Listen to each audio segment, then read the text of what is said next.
Bom, vamos lá.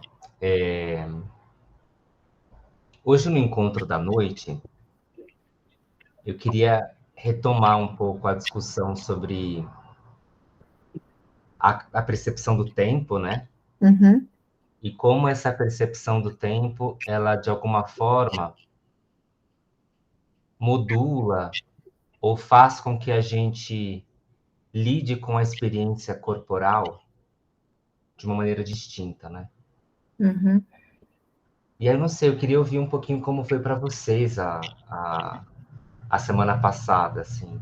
Não sei se vocês têm alguma coisa que ficou latente aí, que vocês querem trazer. Tá. O Enfim. Maércio, estou vendo só eu aqui, tá certo mesmo, não tá? Só eu? Ah, por enquanto só. Então tá bom. Deixa eu só confirmar se o pessoal vai entrar aqui, tá bom? Tá bom, fica tranquilo. Ó, só porque eu convidei, então, esse rapaz que é de Portugal e convidei a Ustane. Peraí. Ai, meu Deus, acho que eu mandei o link errado. Peraí, Maércio. Pega lá do grupo. Vou pegar do grupo, acho que é por isso. Ó. Peraí. Ah, então é por isso, tá vendo? Mandei link errado, vai errado. Por isso que o pessoal não entrou aqui. Agora foi.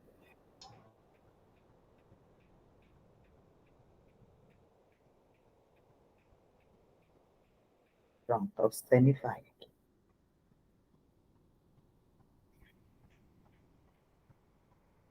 Acho que eu mandei link de venda para o pessoal comprar o seu O curso. grupo?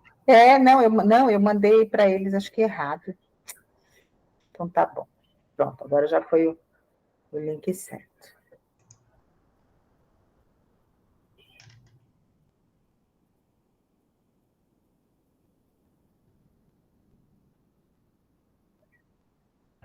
Pronto. Ela vai entrar. Mas repete por gentileza, desculpa, que estava com minha atenção longe. Imagina. Deixa elas entrarem. Tá, melhor, né? Porque aí a gente já. Eu mandei para o Igor agora também.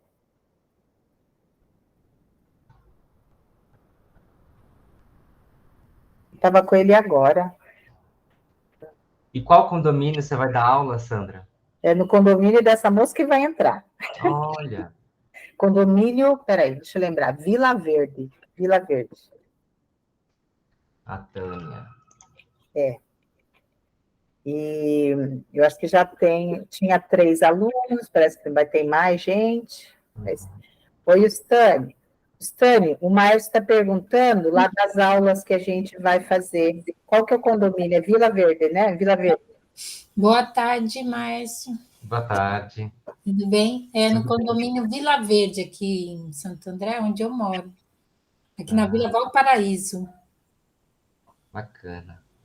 Tânia, você já entrou aqui, não já? Já entrei, sim. Ah, eu lembro disso. Ele entra. Ela vai ser sua aluna. É tanto que ela entra, né? E adoro dança, Márcio. Jura? Que Desde legal. pequena. Minha família toda dança, minha mãe, tudo. E ela, quando a gente era pequenininha, ela colocava os pezinhos da gente em cima do pé dela e ia dançando assim, ó, com a gente. É um ótimo começo. É. Mas vamos lá, queria ouvir um pouquinho, não sei se a Sandra quer trazer alguma questão, ou a Tânia mesmo, enfim. Tá. Vou para vocês. Tânia, quer falar um pouquinho? Se você, né, qual que é o seu interesse no grupo de anatomia emocional, como é que pode contribuir na sua vida? Ou até faz um depoimento das vezes que você entrou para o Maércio aqui, para ele saber um pouco. Fala você primeiro, Sandra. Eu não estou muito familiarizada com esse tema, né? A Sandra às vezes aborda na aula, mas não estou muito familiarizada. O que eu sinto, Márcio, é a somatização no corpo das nossas emoções, né? Então, eu tinha, né?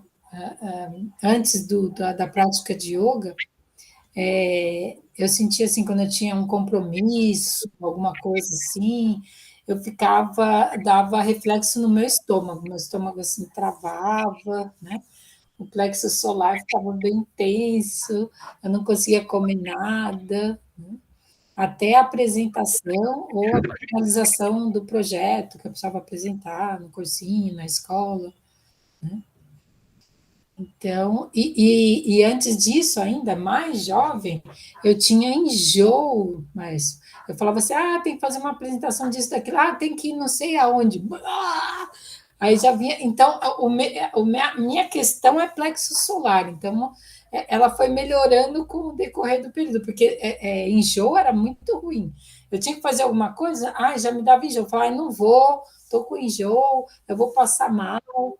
Aí eu fui melhorando, aí não sentia mais enjoo, mas sentia ele travado. Então, não comia nada, né, para fazer os meus compromissos. Agora, no yoga, tá? Estou relaxando mais, né? E essa questão melhorou bastante depois de práticas de meditação, né? O estudo da filosofia do yoga, a respiração no contexto mental, porque antes a minha mente influenciava na minha respiração. Então, eu tinha aquela prática, eu ficava ansiosa, respiração curta, plexo solar travado, enjoo. Agora, com o trabalho da yoga, eu trabalho a respiração no contexto da mente, né? A respiração, então vou acalmando através da respiração para fazer meus compromissos, né? Faço uma coisa de cada vez, estou mais presente nas minhas ações. Então, essa é a minha história, né? E a vez que eu entrei com você foi excelente também, né? Tá? Me ajudou bastante. Né? Ô, Tânia, deixa eu te fazer mais uma pergunta, né? Se você sentir a vontade de responder. Uhum. Quando você diz que você está mais presente, como você explicaria o que é essa presença? O que é estar presente? Como você torna isso real? Como você sabe que isso está acontecendo e não outra coisa está acontecendo? Ótimo, ótima pergunta. Deixa eu só falar uma coisa. Antes da Tânia falar, você acredita que eu estava pensando exatamente isso? Anotei, está aqui, ó. O falar do maestro do tempo sobre a questão da presença, que é uma coisa que se fala tanto, né? Se fala, é presente, mas não é uma coisa tão simples de compreender. Mas é isso mesmo que eu ia perguntar, Tânia. Muito bom. Mas é excelente. Porque eu estava me analisando a esse respeito do que eu sentia antes e como agora. E o que eu percebo é isso, por exemplo, eu tinha uma apresentação para fazer na escola, no trabalho, então eu já ficava antevendo o que eu ia fazer. Eu me preparava, fazia todo o meu trabalho, tanto escrito quanto apresentação gráfica, estava tudo pronto. Só que me dava esse travamento no estômago e antes ainda a ânsia, porque eu já ficava prevendo que vai acontecer. Mas se eu falar isso, a outra pessoa vai falar isso, eles não vão gostar do que eu apresentei. Quer dizer, eu mesma me propunha indagações de uma coisa que iria acontecer na cabeça das pessoas através da minha explanação. Né? Então, eu já estava antevendo o sentimento da pessoa e se ela estava entendendo ou não. Eu mesma estava fazendo isso, quer dizer, não era a pessoa, era eu mesma. Né? Então, eu já estava lá na frente. Então, isso me travava tudo, o estômago entortava, virava no avesso. Né? E agora, não, eu faço a mesma preparação, né? Eu tenho que me apresentar, eu tenho que apresentar hoje no condomínio, tenho que expor um trabalho na faculdade, então eu me preparo, eu fico ali fazendo meu estudo, a minha apresentação gráfica, sei do que eu vou fazer e me preparando naquele momento que eu estou fazendo o trabalho, né? E vou caminhando. Então, agora eu já preparei, agora vou no caminho até o lugar que eu tenho que apresentar. Por exemplo, hoje eu vou lá no condomínio, tenho que pegar o carro para ir até a faculdade. Então, eu fico focada nessa condição. Agora eu estou fazendo trabalho, mas agora eu estou dirigindo, prestando atenção, vou chegar lá, vou apresentar a questão. Então, isso eu estou sentindo no meu corpo, que é estar presente em cada ação que eu estou fazendo, nesse desenrolar da história. Não me antecipando e tentando trazer o que a pessoa vai sentir lá na hora, né? Tá. Maestro, queria então só trazer, que você havia perguntado, linkando com o que a Rostane está trazendo, essa questão, né, que a gente nunca está no momento presente. Lembra que nós falamos durante a aula, né, que existe um tempo, né? Então, de repente, puxar. O Igor, que é de Portugal, tá, Maércio? Ele estava na minha aula agora há pouco, ele é de Portugal, chamei o Igor. Oi, Igor. O Igor, se mostrar o seu rostinho, mostra depois, tá bom? Ô, Stani, com licença, né? Da gente falar um pouco, deu para falar um pouquinho. Por exemplo, você falou que está no momento presente. Em alguns momentos, talvez, não seja alguma coisa que você acredita estar no presente, mas não está tão no presente, assim? Que às vezes a sua cabeça está em outro momento. Sim, acontece muito, né? Por exemplo, ontem foi uma questão dessa para mim. Eu agora presto mais atenção na minha ação, no meu movimento, tanto de segurança minha mesmo, em deslocamento, em fazer coisas, trabalho em casa, fogão, quanto com o outro também. Por exemplo, se eu estou dirigindo, estou prestando atenção, sei que às vezes acontece do outro não está mais, eu estou presente naquele momento dirigindo, eu estou me sentindo mais assim. Mas ontem foi muito engraçado, porque tem hora que a gente, um momento vai, descamba, porque você está fazendo uma coisa, outra, e ontem eu fui buscar o carro 3 vezes, fui ficar com a minha prima que foi operada, fui no mercado, e por último, acho que o corpo já estava cansado, e acho que a mente quis estacionar, assim, descansar também, não estava no momento. Eu fui pegar o carro aqui do lado que lavou, entrei na minha garagem que é do lado, só que eu estacionei, tipo, muito automático. Aquilo eu não estava mesmo, porque eu não percebi nada. O meu corpo estacionou num lugar, porque eu estaciono do lado de uma coluna. E eu estacionei numa vaga à frente da minha, mas era a mesma questão. Tinha uma coluna, eu entrei assim, entrei e deixei o carro. Só que estava numa vaga à frente da minha. E aí eu só fui descobrir hoje de manhã que me chamaram aqui. Aí eu desci para tirar o carro para pôr na minha vaga, aí eu me observei muito bem naquela hora. Eu falei, nossa, agora eu estou pegando o carro, vou colocar na minha vaga.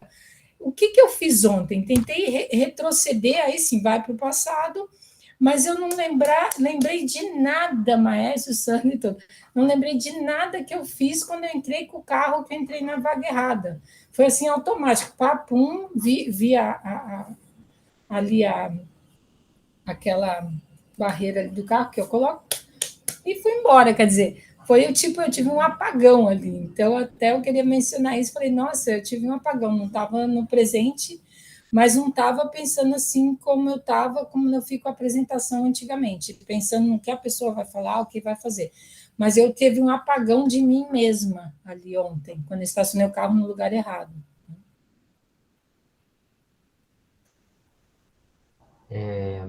Eu só dar boa noite, né, para a Jamile e para o Igor, para a aula. Puxar algumas coisas aqui, só para localizar, né, quem não estava na discussão na semana passada, a gente falava sobre a neurofisiologia da ação muscular. E aí, em um momento dessa discussão, eu disse que o sistema nervoso, ele lê a contração e o estiramento não no ato da contração e do estiramento, mas que ele entende o quanto que um músculo contrai milissegundos após a contração, quando essa fibra retorna ao seu comprimento de repouso. E o mesmo, de forma inversa, acontece com o alongamento, né? Com o estiramento. Partindo dessa discussão, a gente começou a elaborar a respeito da presença e daquilo que a gente chama de estado de presença. E que esse estado que a gente chama de presença, ele nunca é de fato presente. Ele nunca é de fato exatamente agora. Ele está ali circundando esse ponto ideal que a gente chama de presente, que é um ponto idealizado, né? Então, isso que a gente chama de presente, ele é um ponto ideal.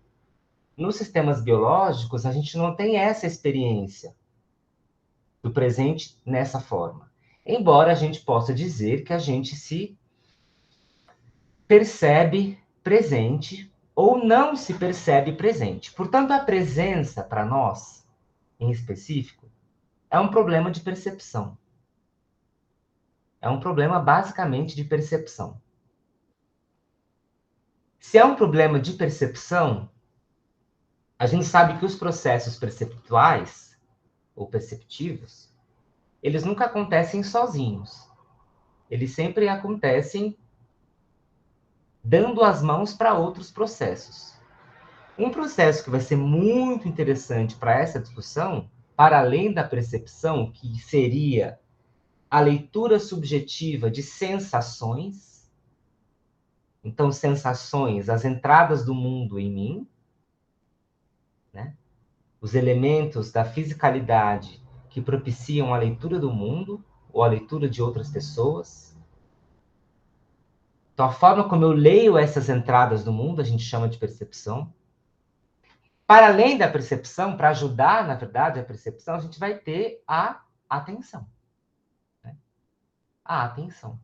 Então, quando a gente diz que a gente se percebe presente, a gente geralmente afunila a nossa atenção para esse estado do agora.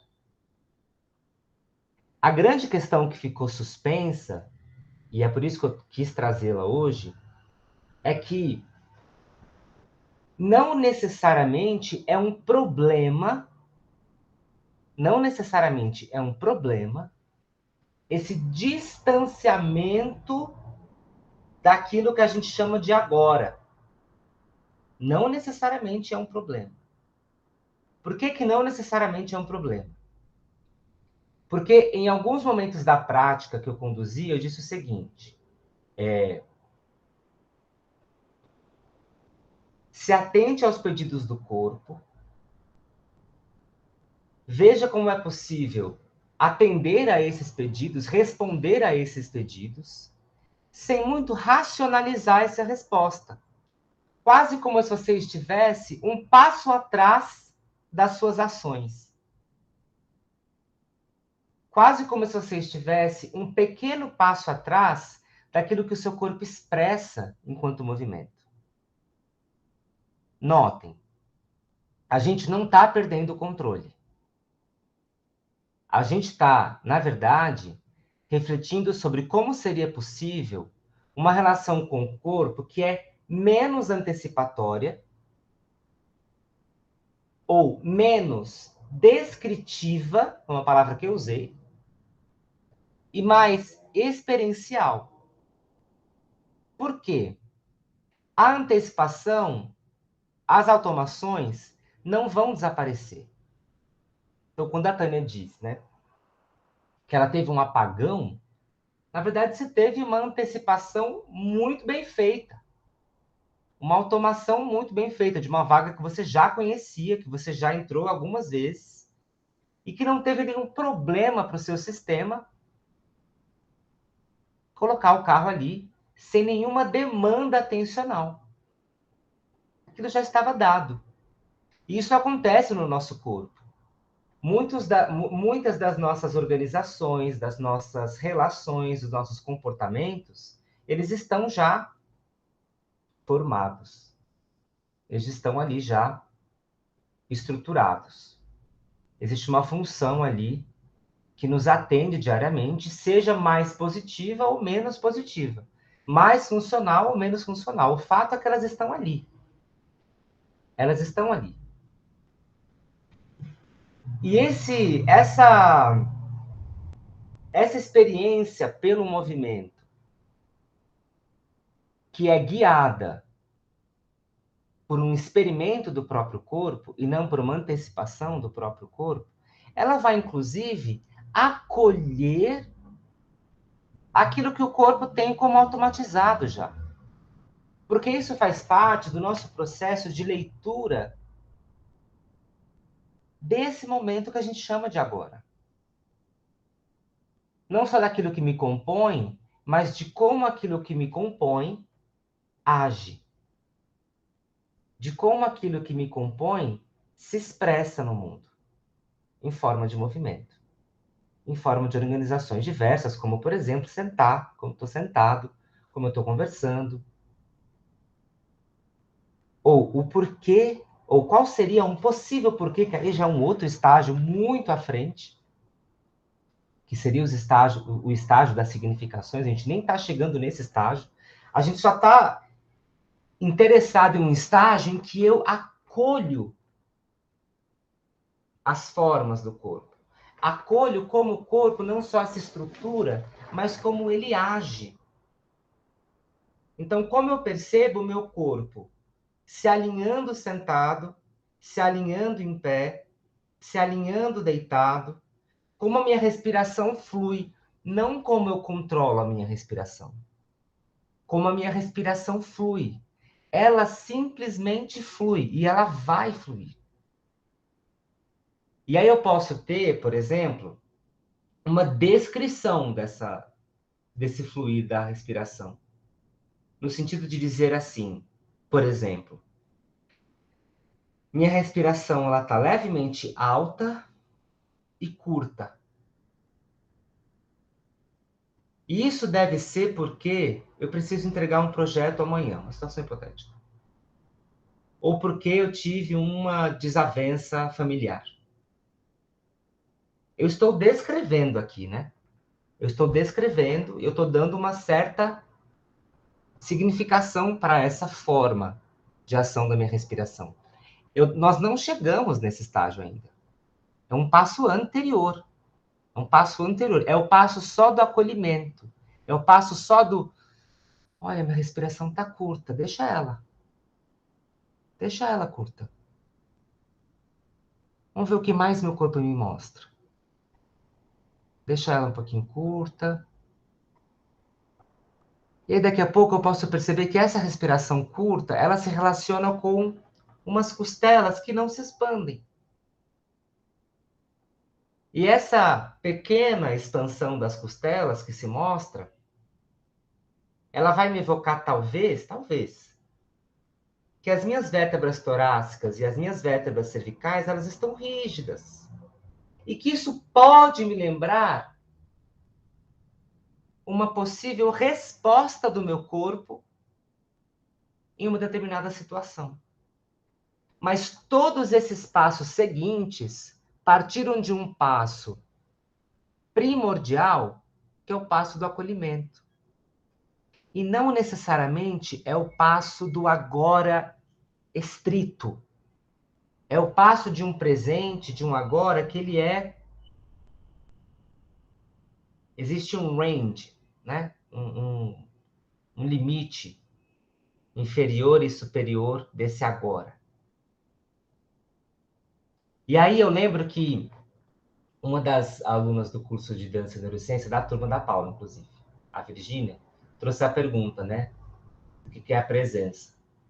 E aí nessa conversa eu disse assim para a Virgínia: Virgínia, presença, para mim, é um estado ao infinito no presente. É um estado ao infinito no presente. Agora notem, eu não estou dizendo que esse estado ao infinito no presente é um estado descritivo. Eu não estou dizendo que esse estado ao infinito no presente é um estado racionalizado. Eu não estou dizendo que esse estado ao infinito no presente é um estado de uma alta demanda atencional ou de uma atenção focada. Eu não estou dizendo que esse estado ao infinito no presente é um estado que eu tenho a completa percepção da experiência. É um estado que eu simplesmente estou. Ponto. Isso não quer dizer, isso não exclui a possibilidade de um acesso a esse agora, um acesso a esse presente. A possibilidade de que eu olhe para aquilo que eu vivi segundos ou não sei qual tempo antes, esse breve passado, e o signifique como agora. E a gente está brincando disso o tempo inteiro, chamando agora de presente, chamando o passado de presente e chamando o futuro de presente. A gente está o tempo inteiro fazendo isso. E, de novo, não nos interessa aqui buscar um presente perfeito. Não nos interessa aqui buscar um presente perfeito. Eu acho assim, esse estado de presença não é um presente perfeito, em que eu estou par e passo com o tempo do mundo. Esse presente, esse estado ao infinito do mundo, é um estado par e passo com o tempo de si mesmo, não com o tempo do mundo. Consegue me entender? Deixa eu ouvir o Igor, depois Sandra, por favor. É mesmo só para dar boa noite. Boa noite. Então, Sandra. Maércio, foi engraçado, né? Que a hora que você começou a falar, meu caderno virou assim e abriu numa página. Então, eu queria ler para vocês, que era só de presente. Eu falei, gente, o universo está conspirando aqui. Eu lembro que na aula passada eu comentei, né, que esses estados, estar entre o passado, né, e o presente, né, que existe uma oscilação e que muitas vezes quando a gente fala do presente é um passado ressignificado. Eu lembro que eu levantei essa pauta. E aí a folha que abriu, não sei porquê, mas abriu, tá bom? Anotações que eu fiz aqui, ó. Qual a sua presença a cada momento? Na sua memória, na sua organização muscular, no seu estado mental, na sua atitude, no seu sofrimento da experiência, no querer estar em determinada firmeza ou maleabilidade, no que se formou em relação ao seu limite e expansão. E aí eu anotei uma pergunta aqui. Quanto de firmeza você precisa para estar presente com sua autoridade? Você lembra disso, Márcio? Lembro. Tá. Então, foi uma anotação que eu fiz que abriu de repente. Aí eu falei, gente, tem a ver com o que eu estou pensando aqui, né? Se você pudesse comentar um pouquinho isso, eu acho que vai contribuir, inclusive, com as pessoas que estão presentes aqui. Principalmente quando a gente fala, né, no seu sofrimento da experiência, porque estar presente nem sempre é uma coisa deliciosa, né? Nem sempre. Às vezes vai além. Se você pudesse comentar um pouquinho. Sabem que, assim, eu acho que existem algumas palavras, e talvez presença seja uma dessas palavras. Se vocês não concordarem comigo, por favor, se posicionem, né? Michele, boa noite. Algumas palavras, elas se tornam jargões esvaziados, né? Não por... acho que não por uma ação racionalizada, uma ação intencional, né? Nem tudo que é intencional é racionalizado. Mas eu acho que elas simplesmente acontecem. E por que eu estou falando que presença, para mim, é uma dessas palavras? Porque eu acho que a presença, ela... Tá bom, Michele, tranquilo. Eu acho que a presença, ela ocupa um lugar esvaziado quando ela reflete um lugar muito calmo, pacífico, colorido, brilhante, suspenso, enaltecido, quase sobre-humano. Está sobre a humanidade. E se eu me reconheço humano, está sobre mim. Sobre de uma forma tão expressiva que é quase inalcançável. Que não é próprio, se é sobre-humano, não é próprio do corpo.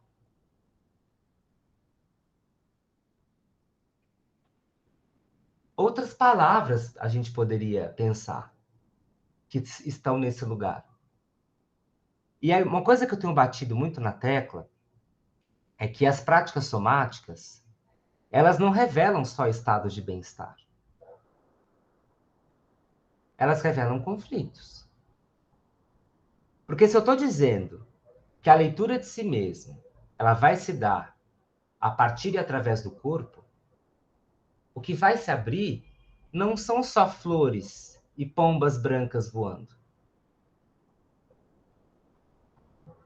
Vão se mostrar grandes conflitos. Vão se apresentar vários dilemas, individuais e sociais.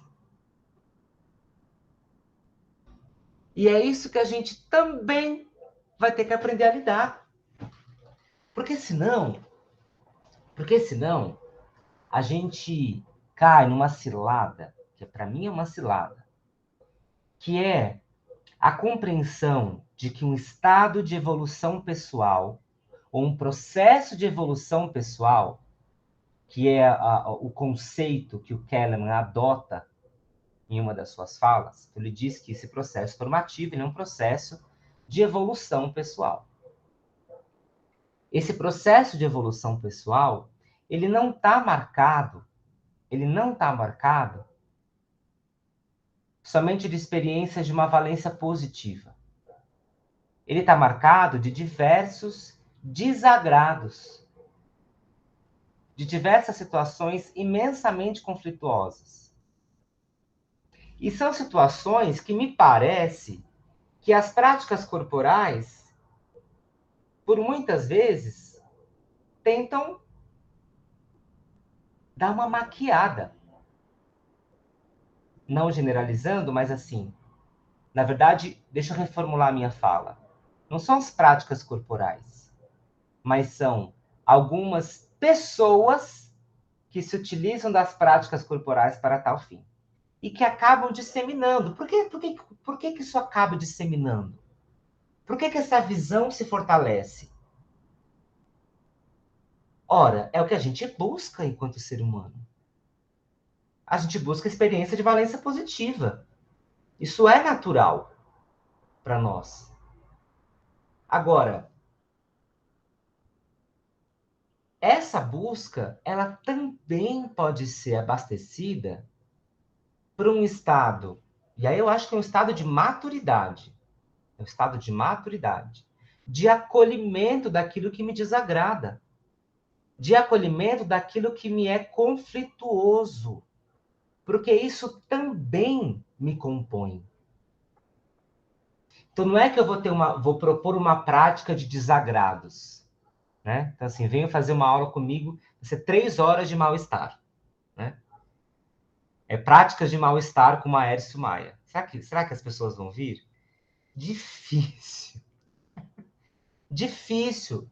Mas eu não estou querendo dizer isso. Eu estou querendo dizer o seguinte: quando a gente para olhar para si mesmo, a gente enxerga aquilo que a gente nem lembrava que existia e que nos engrandece, e enxerga o calo que achata a nossa grandiosidade.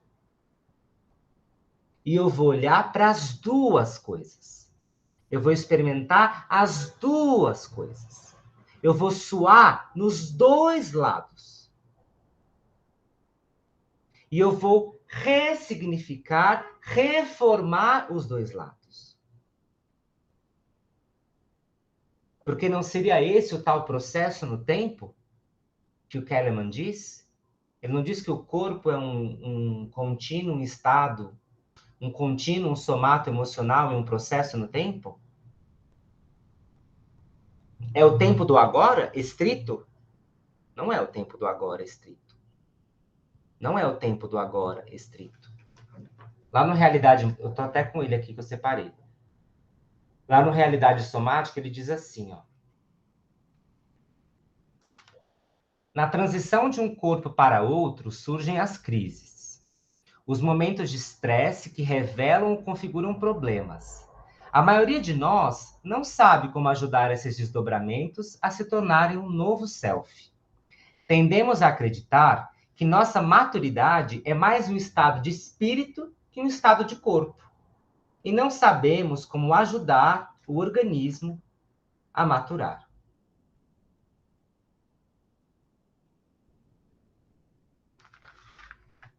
De novo, por que eu estou trazendo isso a partir da fala da Sandra? Porque as práticas somáticas, as práticas de movimento, elas, em muitas vezes, trazem estados de bem-estar. Elas trazem estados de bem-estar. Mas elas trazem algo que é mais importante e que vem antes disso. O que é mais importante do que um estado de bem-estar e que vem antes do estado de bem-estar? Vem o reconhecimento de si mesmo. Isso que é o mais importante. Então, tudo que virá depois parte daí. Tudo que virá depois parte de uma... Nossa, então é por aqui. Então, esse peito apertado, ele está aí. E eu vou olhar para ele. Eu vou tocar nele. Eu vou expandir ele. E vou voltar a contraí-lo. Não vou controlá-lo, mas não vou deixá-lo esquecido.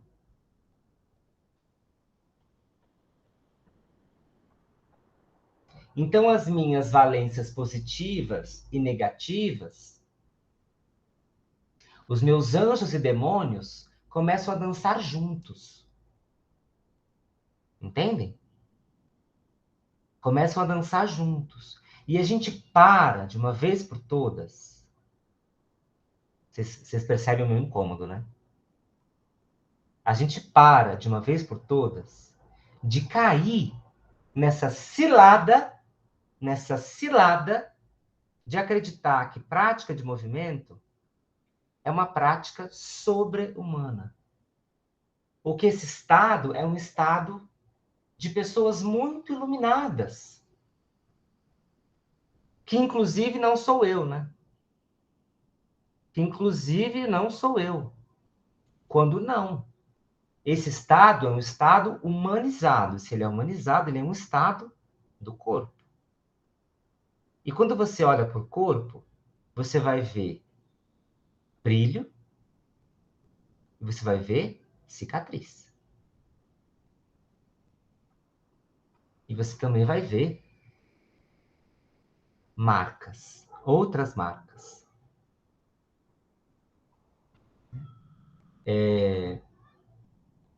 Não quero, só para amarrar minha fala, né? A realidade, essa realidade somática, não é uma realidade de purpurina. Não é uma realidade de revista de boa... Revista de... Sabe a revista de cabelo, maquiagem? Adoro revista de cabelo e maquiagem, inclusive. Adoro folhear revista de cabelo e maquiagem. Mas é uma realidade um pouco mais terrena. Um pouco não. Totalmente terrena. Totalmente centrado naquilo que a gente chama de vida vivida. E de um agora que está ali bailando para trás e para frente.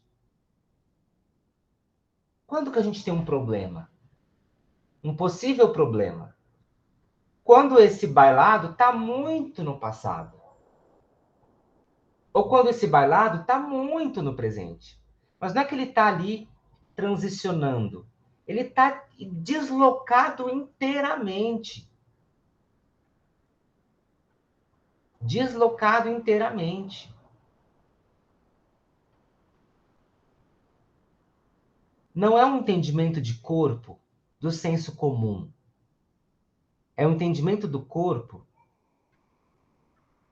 do senso de si próprio. Ou a partir do senso de si próprio. Eu disse em uma das sessões de discussão o seguinte, não sei se foi com essas palavras, mas foi mais ou menos com essas palavras, que é assim.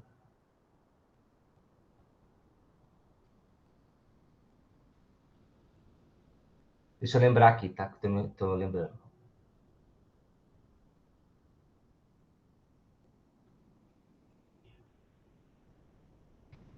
A gente não precisa colorir demais a vida para que ela não pareça preto e branco. Assim como a gente não precisa viver uma vida preto e branco como se a vida de todas as outras pessoas fossem coloridas. Então é um estado entre, para lá e para cá. Não é nem preto e branco, nem colorido. Ele está ali. Aí fica um pouco colorido, aí fica muito preto e branco, aí fica... Entendem? É isso que acontece. É isso que acontece. Quando eu falo assim, que a gente precisa... Seria interessante arrastar as práticas corporais para essa discussão, ou talvez ou retomar, né? Talvez ela nunca tivesse ter saído daí. É para que a gente lide um pouco com as práticas que prolongam a experiência que se tem na vida diária. E vocês vão perceber que a gente não precisa fazer muita coisa. Na verdade, a gente precisa entender o que não fazer. Tem um cara chamado Fábio Tavares. Se vocês quiserem anotar na agenda, quem está no Brasil, né? Quem está em São Paulo ou quem quiser vir para São Paulo. Vocês anotem na agenda. O Fábio, ele é um cara sensacional, um brasileiro que mora em Nova York há muitos anos. E ele trabalha com Alexander Technique, Klein Technique, e um outro método que eu sempre esqueço o nome, é Zero Balance. E eu já fiz algumas aulas com ele, ele fala uma coisa muito interessante, que é assim, vamos entender nessa aula o que não fazer com o corpo, não o que fazer com o corpo. E eu consegui trazer ele para o Brasil com a ajuda do SESC. Na verdade, ele vinha para o Brasil, na verdade, já vinha, e eu consegui trazer ele. E ele vai dar 1, 2, 3 aulas gratuitas em São Paulo, nos dias 16, 17 e 18 de maio, das 18 às 20 horas. Se eu fosse vocês, eu não perdia. Né? Então, 16, 17 e 18 de maio, das 18 às 20 horas, no Sesc 24 de maio, que fica ali pertinho do metrô Anhangabaú, metrô República. Se eu fosse vocês, eu não perdia. Porque ele é sensacional. Um cara assim que eu admiro com uma profundidade absurda. Não sei, eu tô falando muito, né? Faz sentido para vocês? Vocês querem falar um pouquinho? Por favor.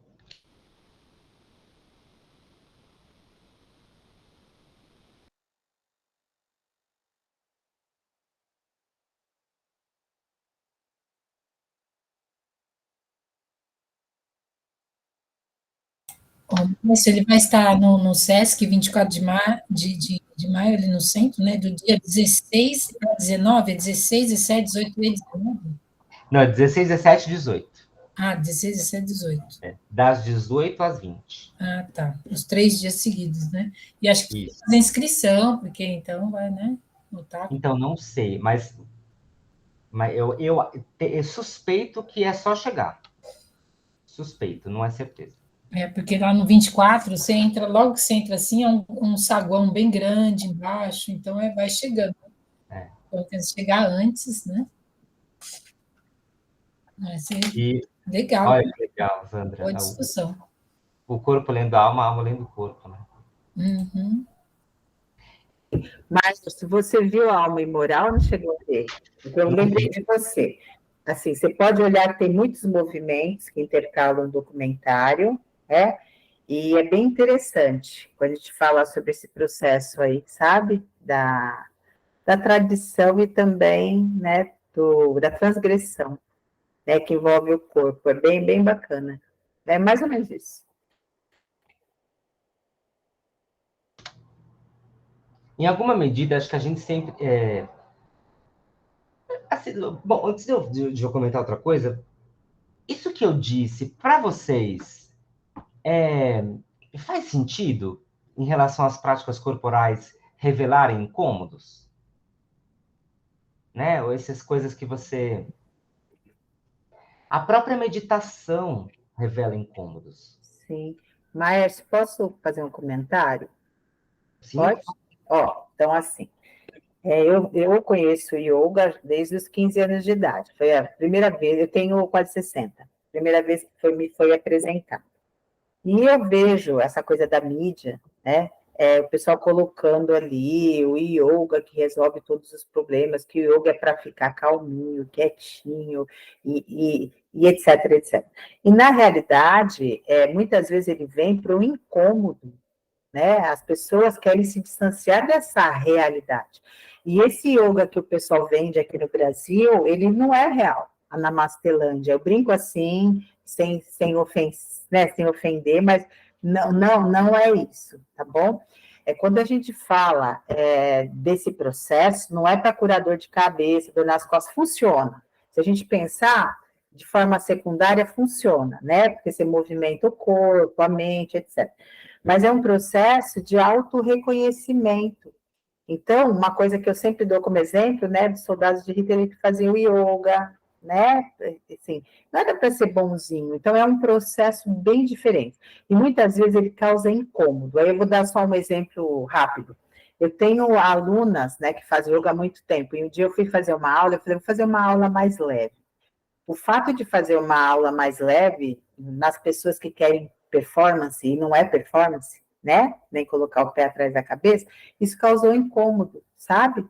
Então, só lembrando que essas práticas, muitas vezes, elas são sim para que você se auto-reconheça, entenda o que você tem dentro, e muitas vezes é desconfortável, sim, e serve para isso, para entender a disponibilidade para si, entender quando não temos disponibilidade para si mesmo, que a gente está num outro, né, tempo.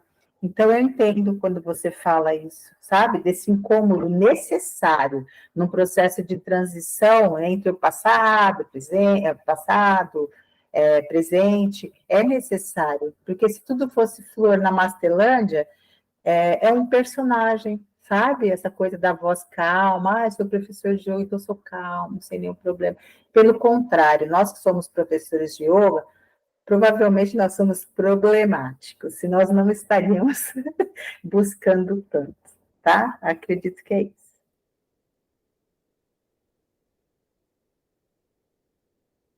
Eu adorei o Namasteland. Você sabe que uma vez, já passa a palavra.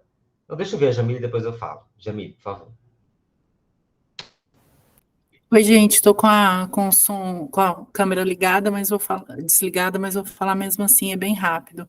É que sobre isso tem uma coisinha engraçada e tem um grande, grande mestre de meditação budista que fala que quando você começa as suas práticas budistas e o seu relacionamento acaba, você é mandado embora do trabalho, os seus amigos te abandonam, parabéns, essa pizza mesmo que você pediu.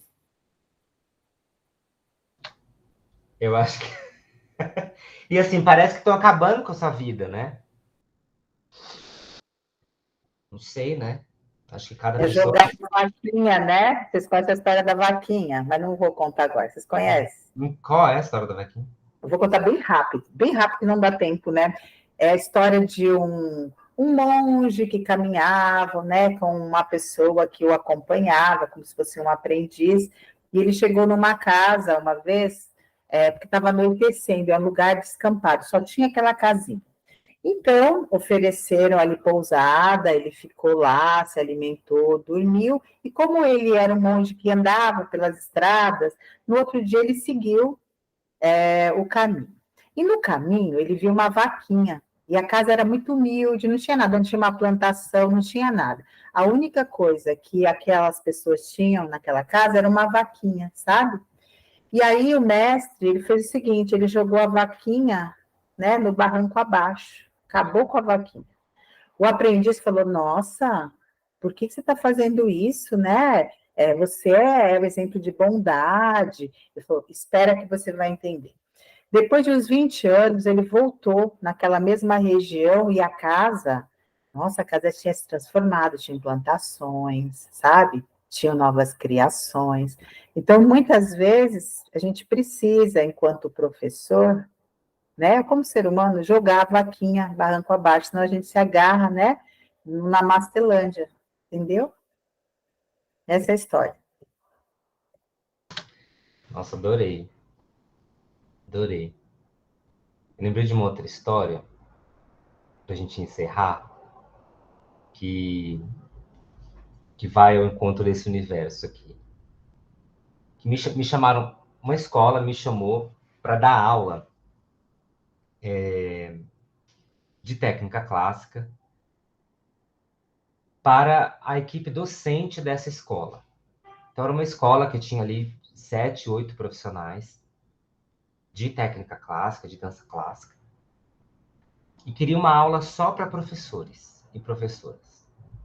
E aí me chamaram e eu falei, bom, sabiam um pouco do meu trabalho, mas vieram essencialmente pela minha escola de formação. Então, sabiam que eu trabalhava com práticas somáticas, né, com neurociência, mas eles vieram pela minha escola de formação, que a minha escola de formação é uma escola de técnica clássica, assim, tradicional, e estica o pé, puxa a cabeça para cima e faz o que tem que fazer. Uma escola muito rígida tecnicamente, e que tem esse know-how, né, essa história. Quando eu cheguei, eu dei uma aula teste, né, para entender ali como aquelas pessoas, em que momento aquelas pessoas estavam, para poder pensar na aula. E eu comecei a dar aulas muito simples, porque eu enxergava muitos problemas de questões assim básicas, como transferência de peso. Então, assim, os professores giravam 2, 3 piruetas. Mas ali, giravam com o joelho todo sendo empurrado para trás, por exemplo. E questões ali básicas de transferência de peso, básicas de fluência, de coordenação, braço e perna, de compreensão de acento musical. E eu comecei a dar essas aulas. Extremamente simples. As minhas aulas já são simples, né? Com eles eu fui nesse rumo. E aí, um belo dia, a direção me chama dizendo que as pessoas estavam incomodadas, porque não parecia aulas para profissionais, pareciam aulas para amadores, né? E aí eu falei, olha, se eu tô fazendo essa escolha, é porque essa escolha é precisa, é necessária. Mas eu posso dar uma aula mais puxada, mais pé na cabeça, né? E aí se tem uma coisa que eu sei, é dar aula puxada, porque foi a minha formação.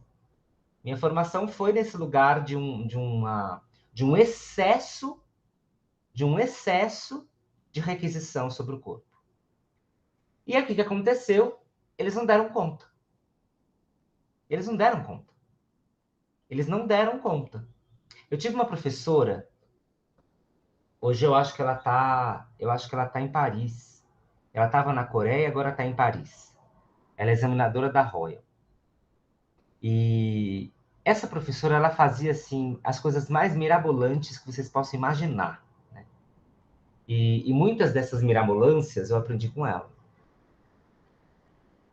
E quando a turma chegou nesse momento que eles não conseguiam mais dar conta da aula, a gente teve uma conversa, né?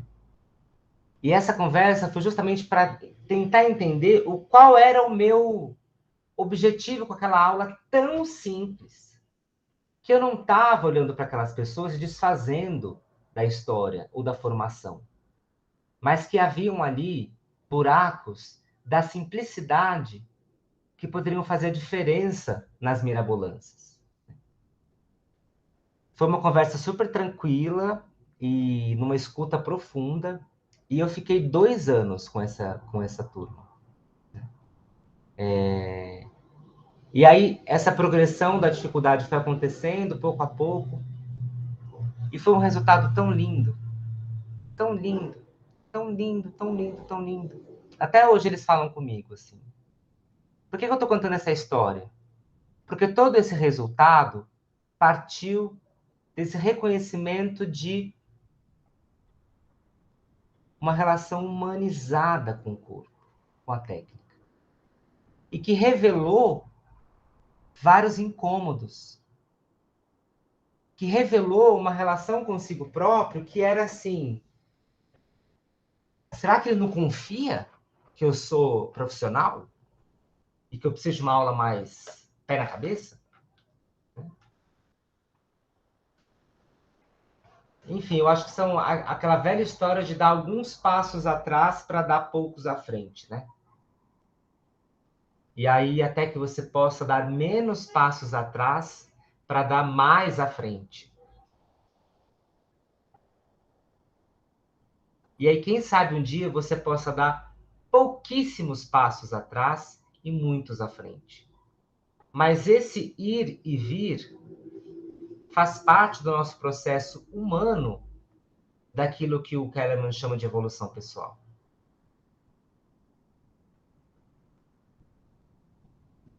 Tudo bem? Sim? Então, obrigado, Paula, Igor, Tânia, convidados, né? Obrigado por aparecerem, Michele, Jamile e Sandra. Obrigada. Amanhã não tem, que é feriado, semana que vem a gente volta. Muito Obrigado. obrigada, grupo, Maércio. Obrigada. Vou usar esse exemplo seu, Maércio, do simples, dos buracos que às vezes ficam nas performances. Tá bom? Isso vai me ajudar. Maravilha. Tchau, Tchau, boa tchau. Tchau.